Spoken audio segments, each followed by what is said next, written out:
앞서 보신 대로 정부는 해외 증시에 투자해온 투자자들이 국내 주식시장으로 돌아오면 파격적인 세제 혜택을 주겠다고 밝혔습니다.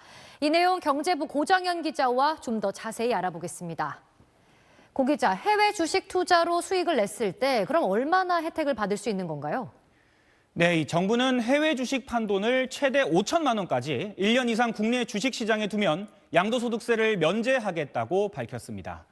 예를 들어 1,750만 원으로 미국 주식을 사서 5천만 원이 됐다면 3,250만 원의 수익이 난 거죠. 지금은 기본공제 250만 원을 뺀 수익금 3천만 원에 대해 양도소득세 20%와 지방소득세 2%, 총 660만 원을 세금으로 내야 합니다. 그런데 정부 안대로라면 이 새로 생기는 국내시장 복귀계좌 RIA에 해외 주식 5천만 원어치를 옮겨놓고 이걸 팔아서 국내 주식이나 주식형 펀드를 사면 이 양도소득세 600만 원을 면제해 주겠다는 겁니다.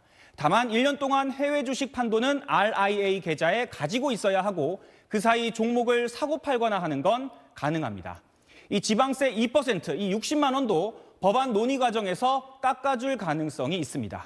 내년 1분기에 복귀해야 양도소득세가 완전히 면제되고 2분기에 넘어오면 80%, 3분기에 오면 50% 감면으로 혜택은 점점 줄어듭니다. 그렇군요. 그렇다면 정부가 기대하는 효과는 무엇입니까?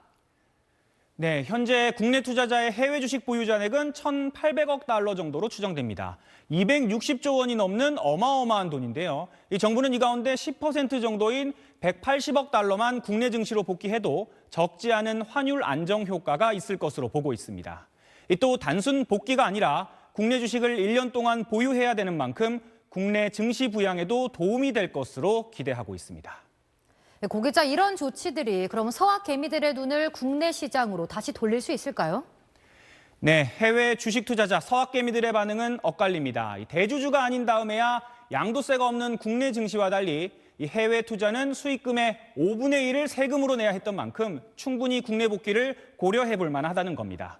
올해 국내 증시 성적이 좋았고 내년도 강세장 전망이 많으니 이참에 절세 효과까지 누리면서 넘어오겠다는 건데요. 이 반면 5천만 원이라는 한도가 투자자들 마음을 돌리기엔 다소 부족하다거나 1년 동안 국내 증시에 돈을 묶어둬야 한다는 기준이 너무 까다롭다는 반응도 나옵니다. SBS 고정현입니다.